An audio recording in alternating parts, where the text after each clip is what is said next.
Thank you for joining us for this session titled Evolving Perspectives on Depression, Chronic versus Episodic Treatment in MDD and the Role of the GABA System. Our speakers for this session are Dr. Greg Mattingly and Dr. Rakesh Jain. Dr. Greg Mattingly is an associate clinical professor at Washington University and the president of Midwest Research Group in St. Louis, Missouri. And Dr. Rakesh Jain is a clinical professor in the Department of Psychiatry at Texas Tech University School of Medicine. After this presentation, both of our speakers will join us for live Q&A, so be sure to submit your questions during the session and upvote the questions you like the most. Our faculty will try to answer the most popular questions with the time remaining at the end of this presentation. All right, let's begin the session. Thank you so much, Sandra. Appreciate the introduction. And hello, dear colleagues. Very much looking forward, along with Dr. Mattingly, to talk with you about evolving perspectives on depression, chronic versus episodic treatment in MDD, and the role of the GABA system. How exciting! Our disclosures are here for your review. In addition, some other disclosures that are pertinent to the CME nature of this conversation. In terms of our learning objectives, we're going to look at depression through a fresh set of eyes. We're going to use a whole different set of lens to understand this condition. On top of that, we will examine the GABA system and look at various opportunities available to help our patients.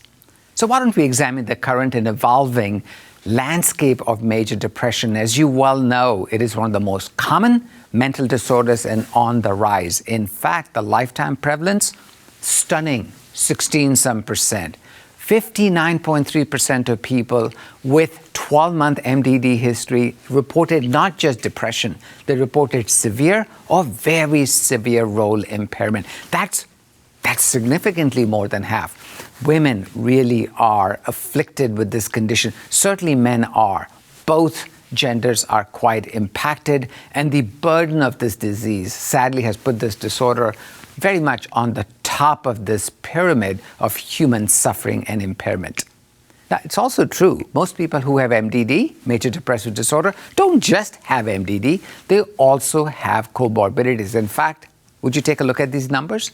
85% of people who have major depression have another condition. 85%.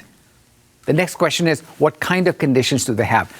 So many different types, but anxiety disorders, pain, and other disorders like hypertension are actually very, very common.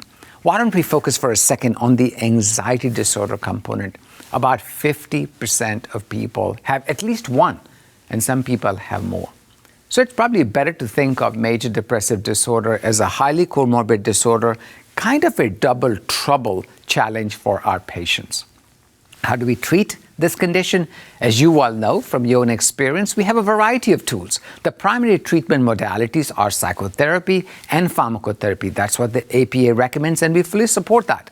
The secondary treatments are a variety of other interventions like TMS, for some patients ECT, and needless to say, there are new interventions being developed, right? We certainly talk about them at Psych Congress, which is talking about the use of apps and other digital therapies. But primarily it is psychotherapy and pharmacotherapy, SSRIs, SNRIs, etc. Now, before we go any further, we really ought to talk about postpartum depression, and certainly the definitions are a little bit different depending on who's offering those recommendations. So, for example, the American Psychiatric Association, the definition is depression that's during pregnancy or within 4 weeks of delivery. The definitions from the American College of Obstetrics and Gynecology and ICD-11 are a little bit different. But you and I generally do agree, don't we, that depression that starts during pregnancy or relatively soon after the baby's born is a very complicated scenario, and we call that postpartum depression. How common is it? Well, it's actually more common than most of us, including me, realize. It afflicts as many as 10 to 20% of women during and after the birth of the baby. And this is a global problem. It's not an American problem. And needless to say, that is an impairment. It's already a challenging time. And on top of that, to be suffering from major depression is really quite a challenge. And the prevalence across the world, while there may be some variability, it's generally speaking well over 10%. How do we differentiate postpartum depression from MDD? Some women certainly can have both. But as we have said before, it is the circumscribed presentation of the depressive episode during pregnancy, immediately after, compared to not connected to it, that separates these conditions.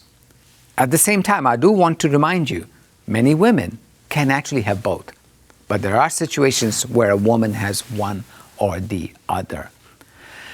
The reason why we're talking about postpartum depression is because it is so impairing.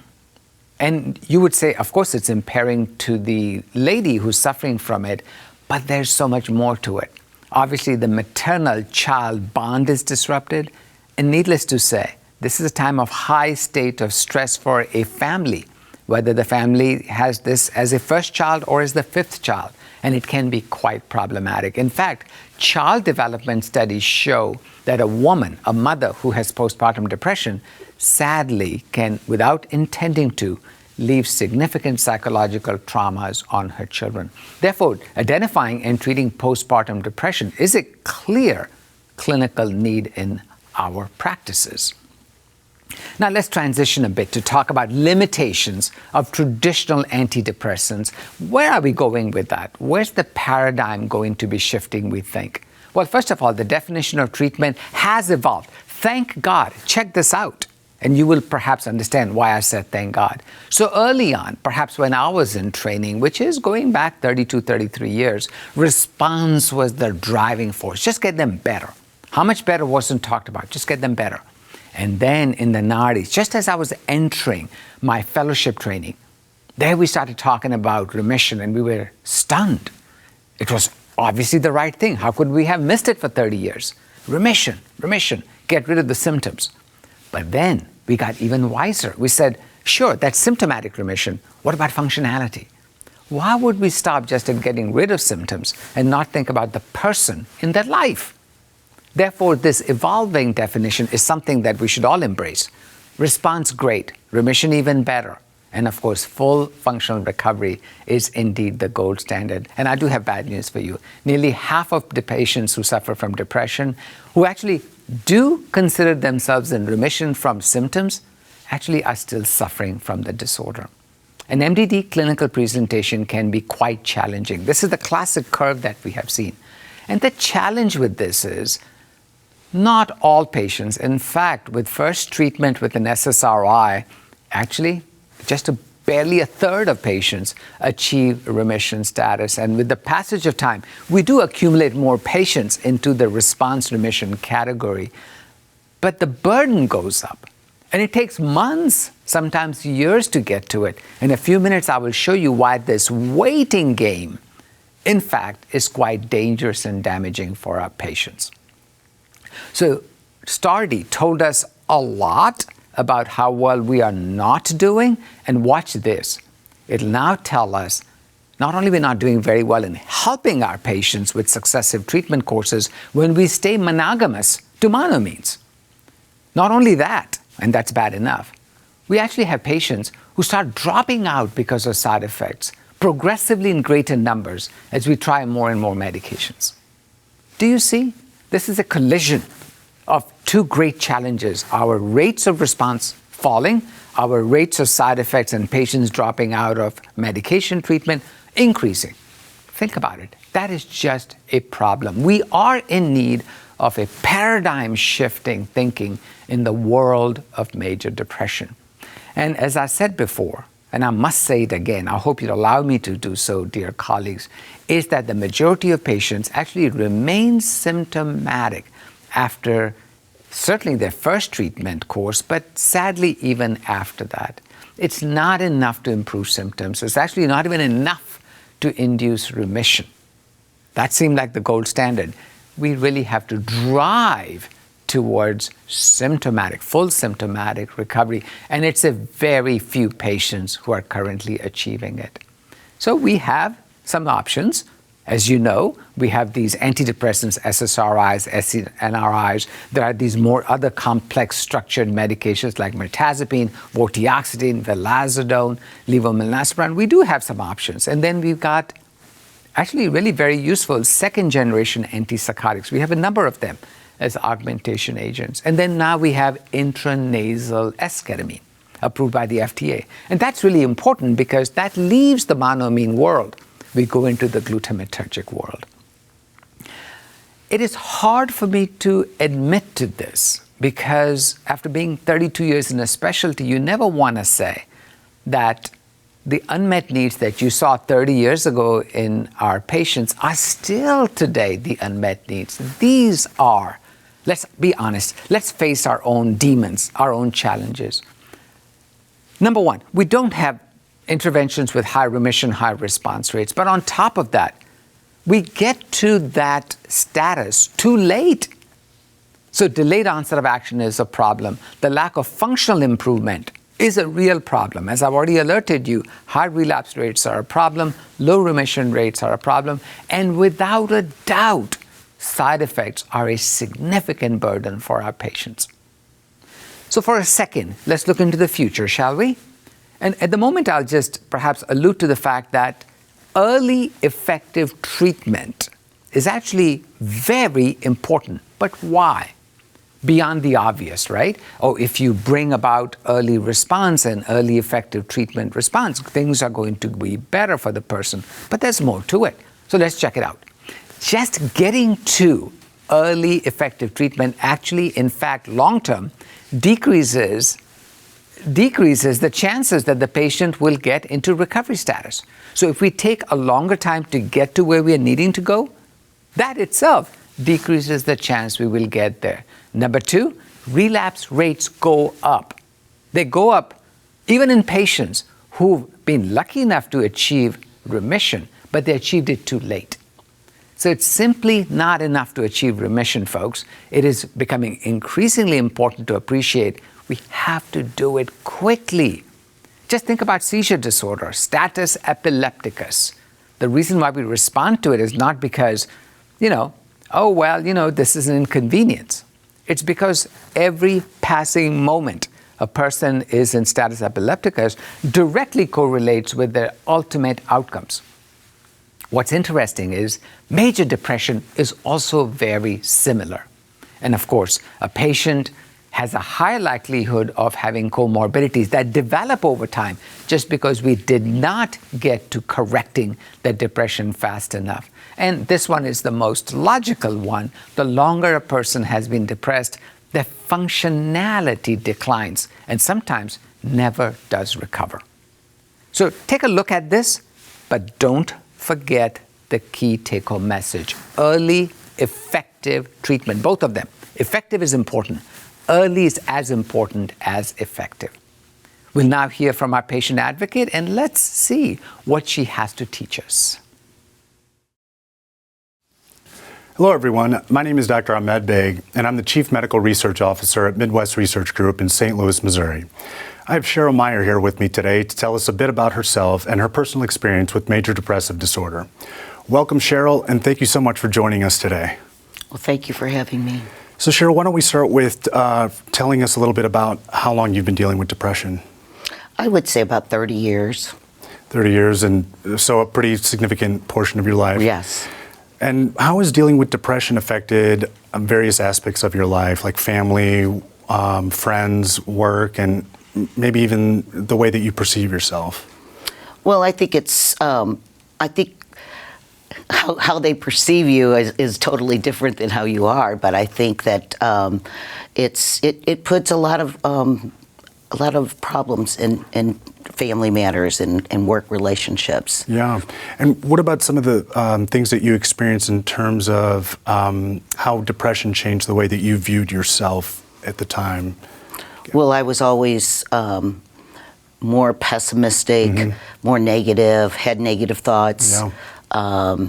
And, it helps to see the world from other people's perspective that I never was able to. Getting out of that depression phase. Exactly. Yeah, I think that's really useful. What have been some of the biggest challenges that you encountered when you were trying to get help for depression? Well, where to go? I think, it's really hard. It's easy for people to say, oh, just, call a psychiatrist, but it's it's tough to see where you can reach out to get help and feel comfortable. Yeah. Yeah, comfort's a big part of it. So how did you actually end up finally finding someone to seek out to get help for your depression? Well, I think when my kids were teenagers and getting in trouble, and I had the stresses of work, and my parents were in town and staying with us, and I had one of my explosions, and my mom said, "You need to get help." And I said, "I know I do, but where do I go?" And she told me to go to my OBGYN, start there. Just start there and talk to them about it. And they were extremely helpful. That's great. So having that sort of breakdown or that with your mom is kind of what triggered you searching out and getting help that you needed. Definitely. That's great. Because I don't know that I would have ever done it on my own. Absolutely. Well, Cheryl, thank you so much for sharing about your diagnosis and the impact that depression has had upon your life. You're welcome. Thank you for your very empowering words. And now we will move on to having a discussion on episodic versus chronic treatment of depression. What is this? I thought we only did chronic treatment of depression. Episodic? What's happening here? Well, allow me to shed some light on it. And of course, Dr. Mattingly will be talking about it in greater detail later. So what is the classic model of pharmacotherapy in major depression? Do you see this calendar? Do you see the passage of time, month after month after month? What do we typically tell our patients? This. Daily, daily, daily, daily, daily, daily, daily, daily, daily, daily. What's the problem with this? We do a lot of things daily. Why not just take our medications daily? That would be perhaps someone saying, what is the problem with this particular model? So let me show you what the problem has been with this model of this continuous ongoing therapy till death do us part in some ways. So what is the problem with it? And there are two problems, and they're pretty significant. Problem number one is this. A lot of patients, actually about 60% of patients actually discontinue their medications. Now, why would patients discontinue their medications? Is it because they got better? Is it because they didn't get better?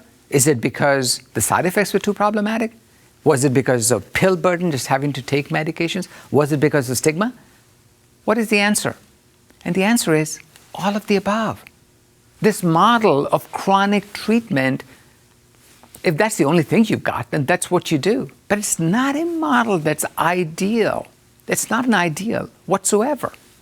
The other problem, of course, is the lack of adherence to chronic pharmacotherapy is often because of side effects that are created because of the chronic administration of the medication. In other words, it's not that the medications themselves have the side effects. They do, but by taking them chronically, particularly weight gain, sexual dysfunction, sedation, they are further amplified. So if possible, it doesn't quite make sense to use chronic treatment if episodic might actually be an option. And as I said before, many of the most common side effects of antidepressants are associated not with acute use or episodic use. They're associated with long-term use. In particular, these four: weight gain, GI difficulties, sleep disturbances, and sexual dysfunction. I think you're getting the exact same picture that I am, that the model that we have embraced for so long, while it does have strengths, there are considerable weaknesses to thinking about the treatment of depression examining it only through the lens of chronic use. What if episodic use of certain interventions were possible? And here too, now let's listen from our patient advocate. So Cheryl, how did you feel about potentially needing to take an antidepressant for months or years? Well, I don't think anybody feels it's favorable to take a drug for any kind of medication for years or potentially the rest of your life. Yeah. That's not ideal. Sure. And I know you've taken antidepressants in the past. I was wondering if you could share what your experience with that in terms of kind of which symptoms and how what your experience was in taking those antidepressants in the past. Well, antidepressant that I've tried initially helped with my sleep. Mm-hmm. It helped with my tears, crying all the time. But it didn't take away those issues like negative thoughts in your head. Yeah. So kind of help with some symptoms and Not with all. Yeah. Exactly. So, and I was wondering if you could kind of share your experience comparing, taking those traditional antidepressants in the past to the antidepressant that you took that had, was fast acting, and sort of what that difference was for you, what you noticed. Well, the fast acting antidepressant definitely helped me with not having the negative thoughts, of thinking more positive about life, about everything in general. So it really did help with those thoughts in my head. And just to tie that in, so your experience with the antidepressants that you had taken in the past versus the fast-acting, that difference in the amount of time that you, in your experience, it took for the traditional antidepressant to work versus the other one, I was wondering if you could sort of share that. Well, I'm fairly lucky. Most medications work the way they're supposed to work, and I can remember the first antidepressant working fairly quick, just like this one. Okay, got it. What would it mean for you to have a treatment for depression that you only needed to take as needed? I think that's ideal. I think it's perfect. I think anybody would feel good about that. It doesn't matter if it's a cholesterol medication or it's a high blood pressure medication. The thought of having to take it every day for the rest of your life, I just think it would be very favorable. Yeah. To kind of piggyback on that, what would it mean to have a treatment that might start working within days versus the traditional antidepressants that can take anywhere from 4 to 6 weeks before they start getting some meaningful improvement? Well, I think that's ideal. I mean, I've got to believe in this industry that you have people come in and have immediate needs, and to have to wait 4 to 6 weeks or something for a drug to start, working for them is not favorable. And it would be much better to have one that took effect immediately. Absolutely. Thank you for sharing your comments. They are much appreciated. And now I'll use that opportunity to move on to another section. Is rapid onset of antidepressant effect a clinical nice to have or a necessity? Remember what I'm talking about, rapid onset of antidepressant effect. But before we go there, perhaps we should look at the drawbacks of delayed resolution. What are the problems? Yeah, it takes maybe an extra week, a month or two. Who cares?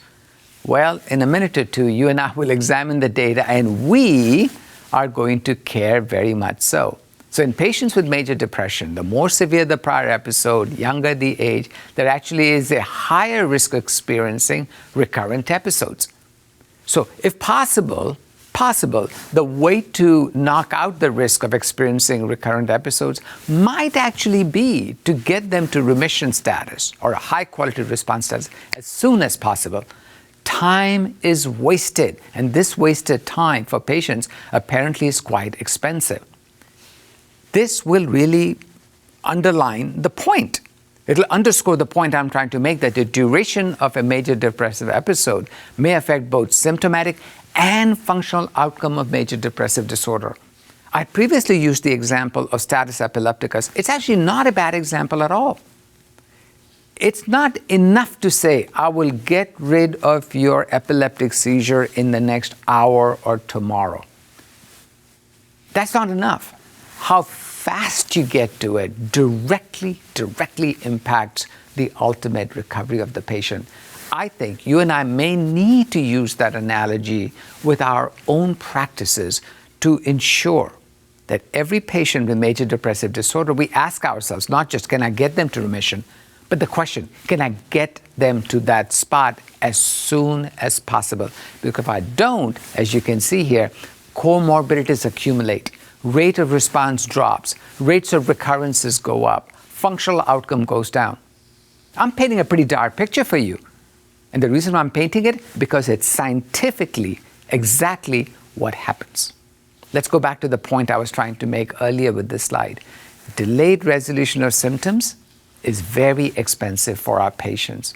And on top of that, what we learned from STAR*D, our venerable STAR*D, is early remission. Early remission actually leads to patients experiencing fewer residual symptoms. No matter how you look at it, this issue is pretty much settled science now. As fast as we can get to the status of both symptomatic and functional recovery, speed, the better off the patient is, not just for the here and now, but also for then and there. For every reason I can think of, we clinicians should be highly cognizant, not just about the effectiveness of a medication, but how quickly effective can that be. The truth is, early response remission is a necessity and not just a nice-to-have feature. It really isn't. So here are 5 things I would like to remind you one more time. A patient who does not get early response or remission early, they have prolonged patient suffering. That you would already have made the assumption. But they also have a lower likelihood of getting functional recovery. They also have a lower likelihood of actually getting back to functionality. And now there's emerging data. There's neurobiological underpinnings to a person's brain. And apparently it's more than just the brain when the depression is not resolved. Every possible reason we can think of, getting to it as fast as we can is in the patient's best interests. So before I hand it off to Dr. Mattingly, allow me to offer you a few practical takeaways. This one is painful to say, but it must be said. Major depression is common and commonly impairing. Hugely so, actually. Number 2, our current therapies, and we actually do have several, at best, are modest in their impact. Also, they're very slow to get to where they need to. Also, majority of them, the model is chronic administration, and as a result, the side effect burden on our patients is pretty significant. And then finally, the hopeful message I have for you, after really painting a dire picture of where we are, rapid response remission. It is now settled science. It is settled science that rapid response and rapid remission have to become the gold standards for us. They're a clarion call to duty for us. We really need to be quite cognizant of that. And I think the model of chronic administration of antidepressants is actually being challenged. And I'm really glad for that. And this, for us, is a time of great excitement with emerging concepts. Thank you so much for letting me talk with you. I will pass it on to Dr. Mattingly now, and I'll see you during Q&A. Thanks. Thank you, Rakesh, and hello and welcome to our audience at home. We're going to be talking today about a new neurotransmitter for many of us when we think about the role of depression. So when we think about what's the role of GABA, we've talked about serotonin, norepinephrine, and dopamine. We've dove into the world of glutamate with some of our new treatments for depression. I'm going to talk to you about a pivotal neurotransmitter that modulates our neural networks within the brain. So let's dive into the world of GABA.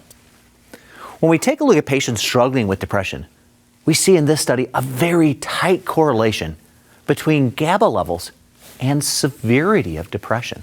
So we see GABA being tightly related to someone's severity as they struggle with depression, and not only struggling with depression, but look at the right-hand side, that sense of pleasure. Do I enjoy being with my family? Do I look forward to the weekend? Do I live life with a sense of optimism? We see GABAergic neurotransmission deficiencies there being tightly linked with anhedonia. Not only do we see GABA levels being linked to depression severity and anhedonia, that sense of pleasure, we see that reduced GABA levels in the anterior cingulate, a relay circuit for neurotransmission to the prefrontal cortex, those areas of the brain that involve cognition, reward, motivation, pleasure. We see that the anterior cingulate has decreases in GABA levels in our patients that have an early onset of depression. So reductions in GABA levels in the anterior cingulate predict an early onset of depression. It also predicts those patients that are treatment resistant. So one of the things we've known for years is our standard monoamine antidepressants that modulate serotonin, norepinephrine, dopamine. We have a handful of our patients that don't respond to that mechanism.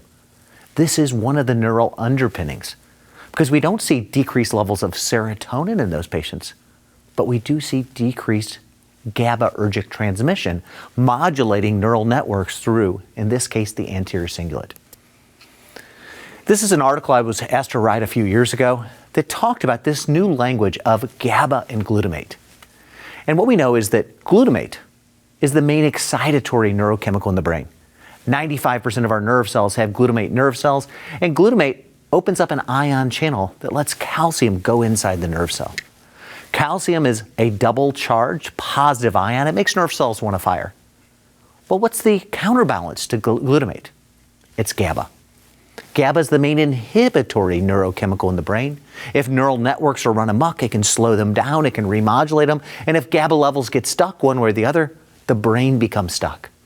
GABA lets chloride, which is negatively charged, go inside the nerve cell, and it makes nerve cells not want to fire. So when we talk about key glutamate receptors, we talk about the NMDA and AMPA receptor, which open up the ion pore for calcium to go inside the nerve cell. In the case of the GABA receptor, we're going to talk about the various components, the subunits of the GABA receptor, because we now have specific targets that hit various subunits that have very different properties.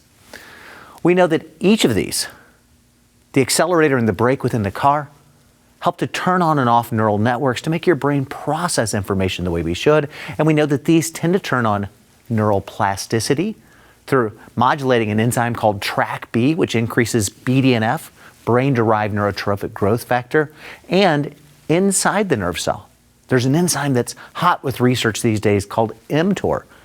mTOR turns on neural membrane formation. It allows nerve cells to grow and sprout, to crosstalk, to connect with each other and increase neural connectivity within the brain.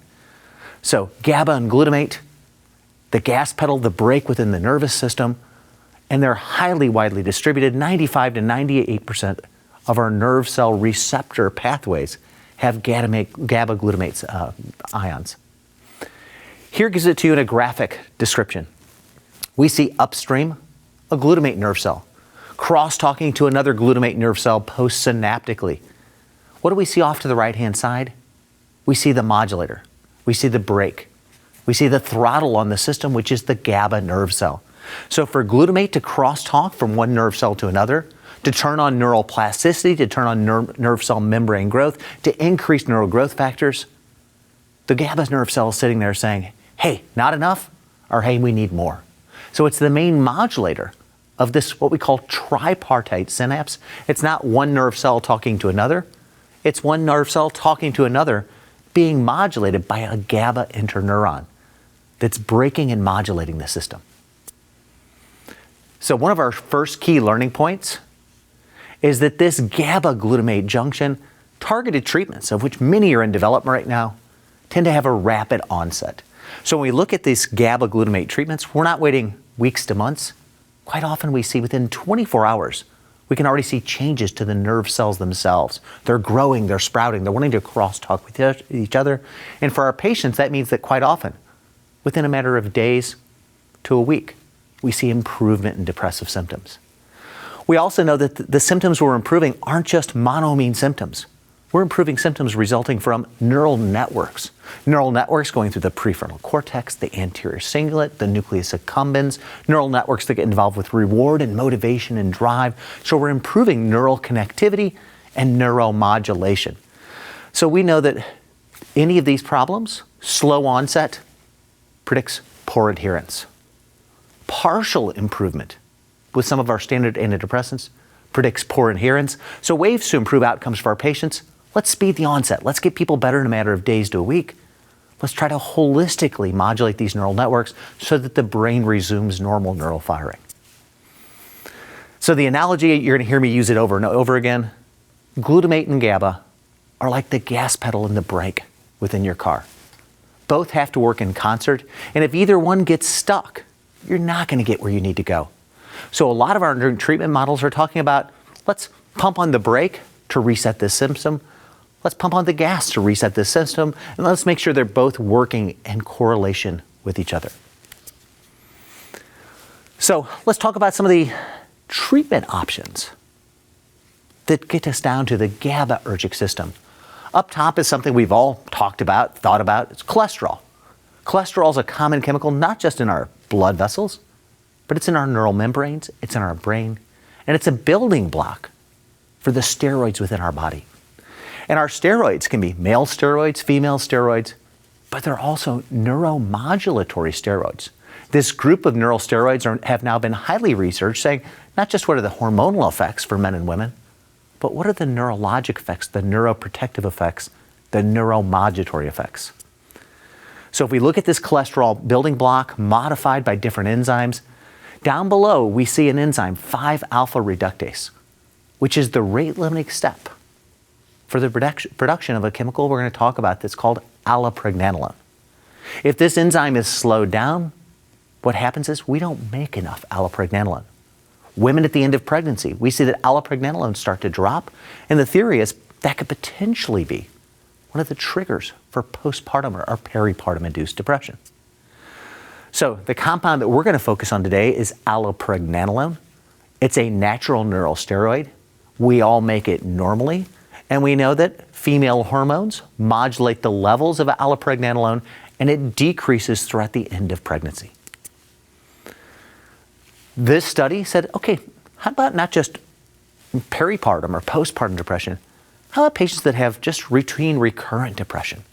And what we see is in those patients with recurrent depression had lower levels of allopregnanolone in the dorsolateral prefrontal cortex. So we start seeing a tie-in between not just hormone-induced postpartum, peripartum depression, but even in our patients struggling with recurrent depression.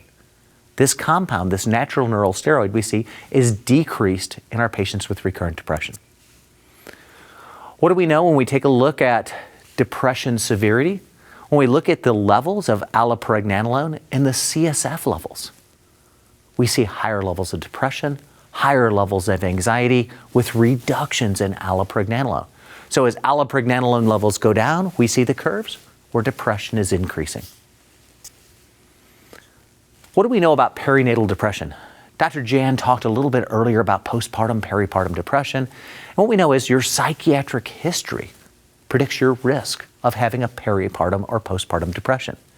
If you've had a history of recurrent depression, it dramatically increases your possibility of getting a peripartum depression. Look at our red bar.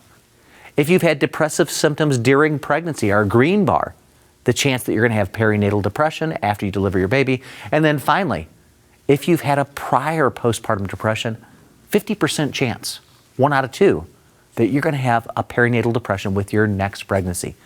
So one of the reasons I bring this to you is we want to be preventative whenever possible. When I have a patient I take care of with recurrent depression, I talk about how to manage her depression during a pregnancy, but I schedule a follow-up visit 1 week after her due date. Every single patient, I want to see them a week after their due date to make sure I'm aggressively managing their depression to keep the mother as healthy so the baby can be healthy. The neuroactive steroids, they modulate this GABA receptor. Allopregnanolone modulates the GABA receptor, but it does something different than our typical benzodiazepines or typical GABAergic compounds. In this case, let me walk you through these subunits of the benzodiazepine receptor. The benzodiazepine receptor is a channel that lets chloride go inside the nerve cell. That channel is made by 5 different compounds that make the GABA receptor. On the GABA receptor, we see a benzodiazepine receptor, but this benzodiazepine receptor only hits 1 of the 5 units. That 1 of the 5 units is only found in the synaptic ion channels. It's not found in the extrasynaptic ion channels, which modulate neural tone. So let me depict it for you. The benzodiazepine receptor is found on the GABA subunit. The GABA subunit is only involved with synaptic transmission of GABA, and it's involved with phasic, pulsatile bursts of inhibition or activity within the nerve cell. Unlike this, the receptor that the allopregnanolone, our neurosteroids, hit, is the alpha receptor. And why is that important? Because the alpha receptor isn't just sitting in the synapse. The alpha receptor sits in the synapse. It modulates phasic tone, but it also modulates chronic tone. It sets the neural network tone within your brain. So we have a different way to pump the brake. We're pumping the brake not only for phasic, hey, I'm nervous, I'm anxious, but for chronic tone on neural networks within the brain. That then led to a series of studies. The first compound was that natural neurosteroid, allopregnanolone. The chemical name here is brexanolone. There were 3 identical studies that looked at postpartum depression. Could we get a woman with postpartum depression out of her depression using this IV version of allopregnanolone? These studies were conducted exactly the same, and the primary outcome was, how are you doing after a 60-hour infusion You get an IV infusion, it takes 60 hours. I want to measure how you're doing after that, after 7 days, and after 30 days, and we're going to follow you up throughout. What do we see with this compound that's hitting both the synaptic GABA receptors and the extrasynaptic GABA receptors? Rapid improvement of depressive symptoms in red. That improvement happened in hours. By a day, 24 hours, you see dramatic improvements, and it continued all the way out to 720 hours, day 30. So we see rapid induction of depressive symptoms that persisted for 30 days, even though you only had one single 60-hour infusion of this compound. We saw that was replicated in a second study, rapid improvement within 24 hours that persisted over the course of 30 days, with no further treatments beyond that 60-hour infusion.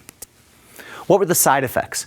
The side effects of this GABA neurotransmitter, it's a positive allosteric modulator of GABA, both synaptic and extrasynaptic. The side effects that you're going to see consistently are going to be sedation and dizziness. Those are the side effects. The key to remember is those side effects are while you're taking the medicine, the 60 hours of your infusion in this case, and when the infusion is gone, the side effects tend to go away. We then said, okay, an IV infusion obviously is not ideal. It's been hard to have mothers want to come into a hospital to get an IV infusion. Our average patient with depression would not want a 60-hour infusion. So could we make an oral analog by putting a side chain on brexanolone, allopregnanolone, and modifying it, in this case, and making it zuranolone. Zuranolone has high bioavailability. It crosses the blood-brain barrier. It's an oral pill that can penetrate the CNS system to modulate those GABA receptors that we just talked about with our natural neurosteroids. When we take a look at it, we see that it gets in very quickly. These are oral studies. It penetrates the blood-brain barrier, and it has good pharmacokinetics with stability with oral penetration. This was a part of the studies that I was a part of 5 of these trials, looking at this oral compound. And to put it in perspective, in each of these trials, we're going to have the patient take 1 capsule at bedtime, either a 30 milligram or a 50 milligram in some studies, for 2 weeks. After 2 weeks, you don't take the medicine again. So it's a 2-week treatment to see, can we improve your depression? Can we reset the thermostat? And then in one of the studies we're going to talk about, Shoreline, we followed people for a year. And if your depression came back, you could take the treatment again. So we talked about how often over the course of a year would you need this 2-week treatment. So let's start with postpartum depression. We know that the IV infusion of allopregnanolone helped with postpartum depression. How about this oral analog? So these studies were called Robin and Skylark. We were investigators in both of these studies. Women came in with postpartum depression, and we said, could zuranolone for 2 weeks orally at bedtime, could it improve depression? So zuranolone, 30 milligrams, let's watch them, let's see if they get better. They're only going to take it for 2 weeks, and then let's follow them for 45 days to make sure they continue to do well, even though they're no longer getting antidepressants. I remember a young woman in this trial, she came in first visit with her husband. Husband was with her, she was depressed, she was having some suicidal thoughts. One of our questions as a researcher, was she safe to go home? Husband said he'd stay with her. Over the course of 2 weeks, you could see her symptoms improve. The interesting part is her last visit. She came in, she brought her baby, she showed us she was feeling better, and it struck me her husband wasn't with her. And the reason her husband wasn't with her is he wasn't worried about her anymore. She was doing better. So when we take a look at the data, what did we see? In red, taking zuranolone once daily, 30 milligrams at bedtime, significant improvement in depression that started at day 3, 2 days after starting the medicine, continued for the 2 weeks that we took the medicine. And then if you look at the red curve, it continues to improve depression over the course of those 45 days, even though I've stopped the medicine after 2 weeks. When we take a look at response and remission, we see that by day 3, 2 days after starting the medicine, 40% of people have already had a response. That's our dark red bar. What do we see by day 8? We see 60%, 65% have already had a response. At 2 weeks, we see continued improvement with nearly 70% response rates after 2 weeks of treatment that persisted all the way through day 45 if you follow that red bar.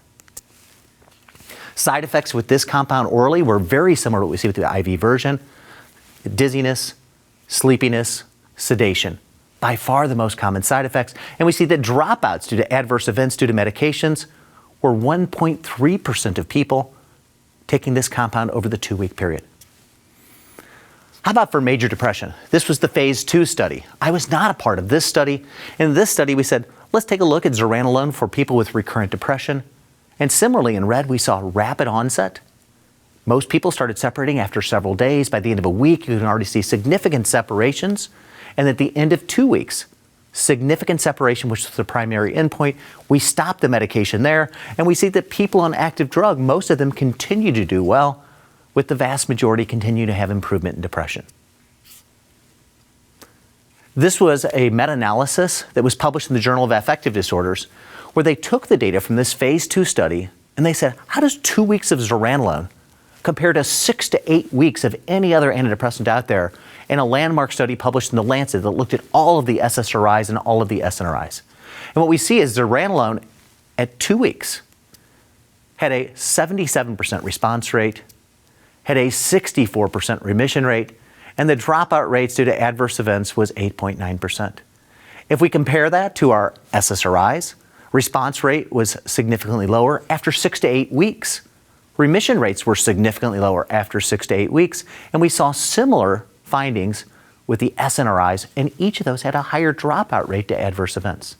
So faster onset with only 2 weeks of treatment. This is the study that I was a part of, where we said, listen, okay, so it works for 2 weeks and it looks like it's pretty good. But the real world is my patients don't struggle with depression for 2 weeks, they struggle with depression for years. So in this case, people took zuranolone starting at 30, and then we moved a group up to 50 milligrams right away from day one. And we said, if you're taking 30 or 50 milligrams of zuranolone for 2 weeks, how many people would need it again over the course of a year? So you could come back in and be retreated if your depression came back. So it was an as-needed treatment for depression that you took for 2 weeks when you needed it. We measured people's symptoms in between episodes, their PHQ-9. We measured for suicidality, and any signs of a recurrence, we brought them back in. We measured their symptoms. If they had a recurrence, they got retreatment. What did we see? Significant improvements in depressive symptoms after 2 weeks of treatment. So we see that our patients at baseline met severe depression. At the end of 2 weeks, the average person was scoring just barely in the mild range. So just barely in the mild range, light blue would be asymptomatic in the normal range. So we see continued improvement that continued even after we stopped the medicine if we look at the outcomes. If we look at adverse events, the 50 milligram dose, this is the biggest dose. What we saw is, once again, the adverse events is what we'd already seen. It was somnolence, it was dizziness, it was sedation. Those usually happen the first couple of nights that you were on the compound. And we saw that there was a group, about 18.9%, that wanted to decrease to the 30 milligram dose. So what this tells me as a clinician, I'm going to start people at 50 milligrams, knowing that about 1 out of 5 people may want to cut the dose down because they either feel too sleepy the first few nights or a little dizzy with the compound. How often do you need zuranolone? What we found is if you're taking the 50 milligram dose, 80% of people only needed it once or twice over the course of a year. Step back and think about that. I'm struggling with recurrent depression, and you're telling me there's treatment out there that 80% of people only needed it once or twice over the course of a year. I'm taking medicine for 2 weeks or 4 weeks over the course of a year. You're going to hear from Cheryl. She's a patient who's, talked to you about the struggles of taking chronic antidepressants. When we look at the 30 milligram dose, we saw slightly less efficacy, but even there, 70% of people only needed the antidepressant once or twice over the course of a year. So let's listen to Cheryl, who's going to talk about some of the treatment challenges with our chronic antidepressant models. So Cheryl, I was wondering if you could share some of your experience in dealing with the stigma that surrounds depression. Well, I think it's really hard to seek out help, possibly because you think that certifiably makes you crazy. Yeah, right. And I think that's really tough. I know with me it was really helpful that my mom gave me the suggestion she did to go see my OBGYN. I had a lot of familiarity with them, lots of years going there. And in fact, I didn't even have to consult with the doctor. The nurses knew exactly what I needed and thought where I was at in my life. And so I think starting with something that you feel more comfortable with is probably ideally. Yeah. So, and I think based on our conversations in the past, based on your level of comfort with your OB and the nurses and providers in that office, that sort of was a key component to you being able to, feel comfortable to open up and talk about this topic that Right. I previously think didn't going to try. see a stranger or somebody that you don't know is can be a little overwhelming. I would assume. Yeah. I know for me and with my personality, you wouldn't think, but that was a scary thought. Yeah. So to go someplace where I felt comfortable was ideal. That was a critical piece. Mm-hmm. Yeah, that makes sense because we're talking about things that are very personal and on some level, going back to the stigma part, kind of embarrassing for some people Absolutely. to kind of, admit. So the comfort part was that makes a lot of sense. So kind of following up on that, what information from your perspective do you think would be really helpful for clinicians to know in terms of helping their patients with depression better? Well, I think for them to learn how to get people to open up, I don't know how you do that, but I think that's probably one of the most important components is them being able to delve deep and get to know somebody and their true thoughts. Yeah, and I know you had shared your experience too about kind of, you've been to a few offices lately and you answer sometimes some questionnaires about kind of depressive symptoms. And you said something that I thought was really helpful, instructive. You said, you wanted clinicians to know that patients are really good at hiding their symptoms. Exactly. Yeah. Because I know that's how I've been my whole life. I've had a professional job, had to be in a lot of situations that I had to hide it. Yeah. It was no option. I don't think anybody would want to keep somebody employed that was this crazy. Well, I think so.